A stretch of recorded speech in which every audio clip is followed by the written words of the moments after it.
Man, Tales of the Jedi was such a cool comic, and issue 1 of the Sith War miniseries gives us maybe the coolest portrayal of the Mandalorians ever. We see a Kiramud battlecruiser commanded by Mandalore launching what look to be strange beast-like creatures. The comic describes them as Basilisk War Droids, deadly, semi-intelligent assault mounts bristling with weapons. 2 of the droids tow a devastating surprise, an atomic compression bomb far superior to the antique weaponry used by the Krath. The Mandalorians in this comic have such a cool aesthetic. It's like, I don't know, war bug themed. Their cruiser looks like an ancient insect. The Basilisk War Droids have plates of armor which flip up to expose engines, not unlike a ladybug or other insect exposing its wings. And obviously the devastating bomb being towed by the Mandalorians looks like a beetle. I could talk about how much I love the look of all the Tales of the Jedi comics another day, but right now I do want to focus on the Basilisk War Droid because in my opinion it's one of the coolest Mandalorian things in Star Wars ever. As we see in the comic, it's a mix between a starfighter, a mount, a war beast, and a battle droid. In a way, it's to an armored horse what a Mandalorian could be to an ancient knight, but really everything about the Basilisk is cool. Let's turn to the new essential guide to droids for a quick overview of the War Droid. And the first question you probably ask is, well, is this something designed by the Mandalorians? Is it just a cool looking droid? Not quite. I'll read straight from the page. Basilisks are both beasts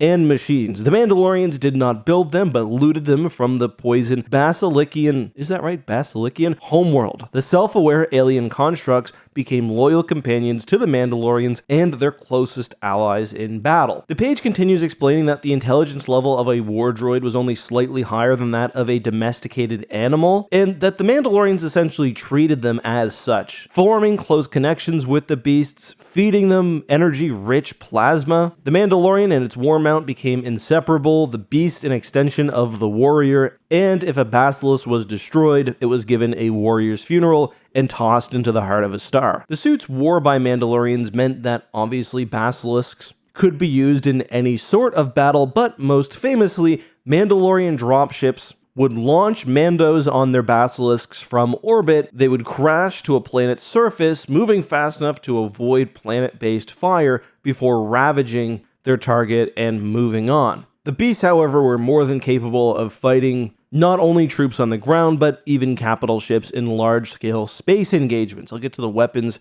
of the Basilisk in a moment, but first let's talk a little bit of history. The Mandalorians are interesting because they've existed throughout most of Star Wars history, including in Legends until the Legacy era and beyond. Most of their history was defined by war, and it's no surprise that the Basilisk was taken by force rather than created. 4,000 years before the Battle of Yavin, the Mandalorians conquered the planet Basilisk. They would capture the species who would serve as war mounts in their own right, known as Lagartaw's war dragons, but also their creations, including the war machines. As we see in the comic, the Mandalorians at this point were at their most violent and ornery as they launched a crusade raiding planets across the galaxy. This would lead to a partnership with Ulic Qel-Droma in the Great Sith War, but the event you all are probably more familiar with is the Mandalorian Wars, which occurred about 20 years later. If you've played Knights of the Republic 1, you've probably heard about some conflict the Republic was in before Revan and Malak changed sides. This was the Mandalorian Wars. Basically, starting in the Outer Rim, the Mandalorians waged a massive campaign against the rest of the galaxy under the leadership of Mandalore the Ultimate. They pushed the Republic to the brink until Revan and Malak joined the war, turning the tide and ultimately defeating the Mandalorians at the Battle of Malachor V. This would lead, of course, to eventually the Jedi Civil War, where Revan and Malak turned to the dark side, with many of the Republic officers who served underneath them against the Mandalorians, but the Mandos were also defanged. I bring this up because after the death of Mandalore the Ultimate in combat against Revan, as well as the use of the mass shadow generator, The Mandalorians were ordered to destroy their war droids, and although not all did, they were no longer a common sight in the galaxy. But let's get back to the beasts themselves. As mentioned, in combat, Basilisk War Droids had armored wings, which flipped up to reveal high-powered engines. Given their semi-organic nature, each Basilisk was in fact completely unique, although they generally were armed to the teeth. Almost literally, if you look at an image of a Basilisk War Droid,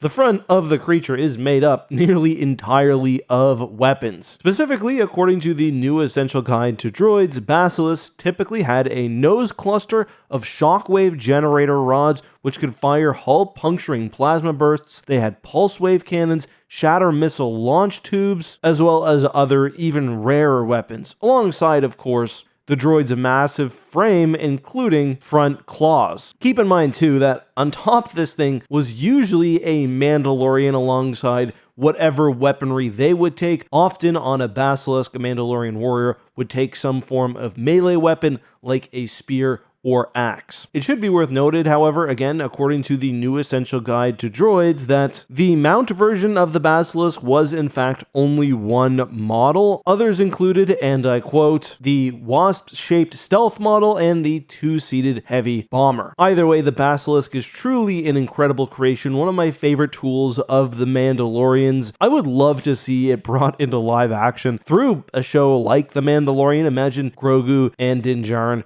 riding one of these things. It's not going to happen, but it would be cool. I just love how unique the design is. The entire face just covered with weapons, the almost bug-like appearance. It's so cool. Before we leave today's video, I do want to take a second and answer a hashtag Ask a Question. This one comes from DXM Up Next, who says, could you talk about some of the weird and goofy stuff in Star Wars Legends? I know there is quite a lot, but I'm not super familiar with it. And yeah, there are a ton of goofy stories. Down in the comments, if you guys have one in particular you'd like me to cover for a future video, let me know. I will say, if you watch the breakdown I did on the Battle of Dara 4, that one itself is pretty silly, but for another example, in Children of the Jedi, one of my least favorite Star Wars Legends novels, our heroes encounter the Eye of Palpatine, which is a massive super weapon disguised as an asteroid. That itself is not really goofy, and there's kind of an interesting subplot where the Eye of Palpatine has like an automated routine where it goes, picks up stormtroopers and prepares them for whatever mission would come next. Well, the Empire has fallen, so instead of the stormtroopers stationed where expected, it ends up picking up like Jawas and Gamorreans. Anyway, during the adventure, Luke encounters Eric Ismarin, who through some surgery has the ability to control droids with the Force. He ends up, during the Yuuzhan Vong War,